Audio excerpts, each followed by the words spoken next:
Olá, primeiro ano. Nós vamos falar um pouquinho sobre a matéria da semana 1 do PET 2. O tema é o novo mundo nos relatos de viagem dos navegantes, descobridores e cronistas, mitos e visões. Então, o que a gente vai observar aqui são relatos de viagem, documentos de época, que nos vão trazer as visões desses navegantes, descobridores e cronistas, visões da época dos documentos. Logo de primeira vem a saudação. Caro estudante, nós vamos dar início ao PET 2. Nessa semana, ou seja, na semana 1, você vai identificar e analisar fontes históricas correlacionadas ao período da expansão marítima europeia e o contato dos europeus com povos de outros continentes. Entenda-se aí, povos de outros continentes, os índios do continente americano. E tudo isso a gente vai ver, repito, através de documentos, cartas, relatos escritos por pessoas da época. Por meio dessas fontes, poder-se-á reconhecer e entender a construção das narrativas históricas. As condições para as navegações europeias e a chegada à futura América. Entre aí os séculos XV e XVII, diversos povos europeus empreenderam viagens marítimas em busca de novas terras para o comércio, exploração e povoamento.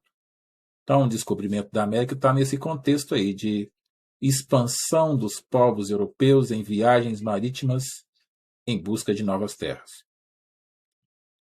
O continente europeu enfrentava o declínio das relações econômicas feudais. Então, nós estamos aí num período de crise do feudalismo. Enfrentava também o aumento gradativo da classe burguesa e das populações urbanas. Ou seja, está surgindo aí uma classe de comerciantes e as cidades estão crescendo. Viviam também a centralização do poder nas famílias reais e, principalmente, as alterações nas visões de mundo. Então, nós estamos vivendo aí uma transição da Idade Média para a Idade Moderna. O renascimento cultural e científico, a reforma religiosa, tudo isso faz parte desse período de transição. Todas essas mudanças internas incentivaram a busca por novas relações econômicas.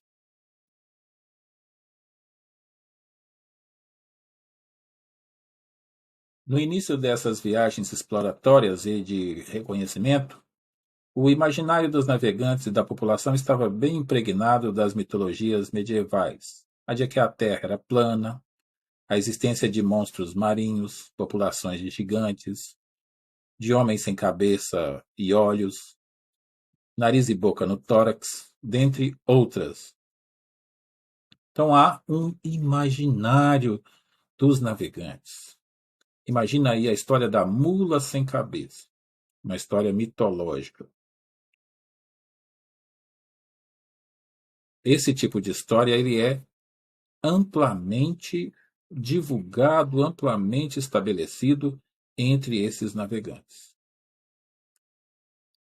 Mas os reais perigos dessas viagens eram as condições insalubres dos navios, higiene pessoal, alimentação, proliferação de doenças. Então, como a gente percebe, as condições de viagem dos navegantes não eram das melhores. Os portugueses foram os primeiros a se lançar nessa empreitada, seguido pelos espanhóis. A gente sempre estuda isso em sala de aula, são os protagonistas das grandes navegações. Depois as grandes nações vêm atrás, Inglaterra, Holanda, mas protagonismo cabe a Portugal e Espanha. O objetivo primário era uma rota comercial com a Índia. Os portugueses investiram no contorno do continente africano como rota enquanto os espanhóis investiram na navegação a oeste, levando em consideração a esfericidade do planeta. Então nós temos aí duas táticas. Uma tática empreendida pelos portugueses, contornar o continente africano. Uma tática empreendida pelos espanhóis, a navegação sempre a oeste. Em 1492, os portugueses ainda não tinham conseguido conquistar o seu objetivo primário, ou seja, que era circuncidar o continente africano. Já o navegador genovês Cristóvão Colombo, patrocinado pela coroa espanhola, e aí a gente percebe que a Espanha vai na frente nesse primeiro período, em outubro daquele ano, ou seja, no ano de 1492, encontrou terras navegando a oeste da costa atlântica europeia. A partir desse momento, então, nós vamos ler um trecho, um relato de época escrito pelo próprio Cristóvão Colombo, o descobridor da América. Ele começa dizendo o seguinte: Senhor, porque sei que terá prazer na grande vitória que nosso Senhor me concedeu em minha viagem, escrevo-lhe esta carta, pela qual saberá como em 33 dias passei das ilhas de Canária para as Índias com a armada que os ilustríssimos rei e rainha, nossos senhores, me concederam, onde encontrei muitas ilhas povoadas com gente sem número, e de todas elas tomei posse por sua alteza, com pregão e bandeira real estendida. E não me contradisseram. Então, há uma preocupação aqui de Cristóvão Colombo em agradecer ao rei e em relatar a ele tudo o que ele encontrou nessa ilha. A primeira que encontrei nomeei São Salvador, em comemoração a Vossa Alteza, que puxa saco, ao qual maravilhosamente tudo isso se deve. Veja que ele está sempre agradecendo e exaltando o rei. Os índios a chamam de Guanahabi.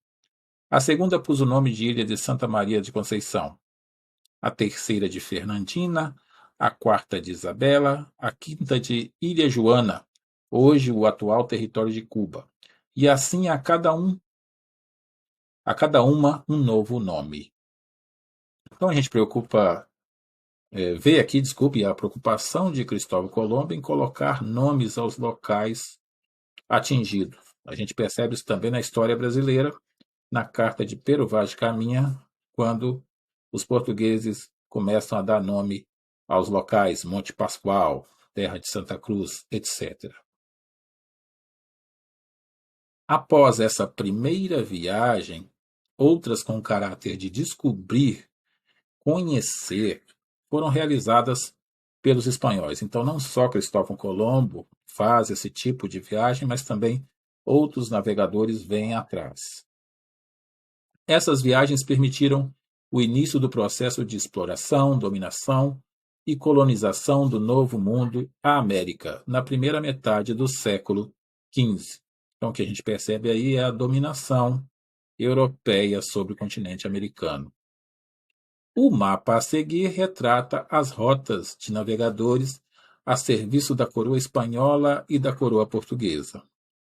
Então, nós temos aqui um mapa. Na sua apostila do PET, ela está na página 147. Ele é composto por o mapa mundi, uma divisão dos continentes em cores e ainda setas que demonstram as viagens desses navegantes, misturados aí espanhóis e portugueses. Logo a seguir virão as atividades que nós iremos contemplar em um próximo vídeo. Valeu!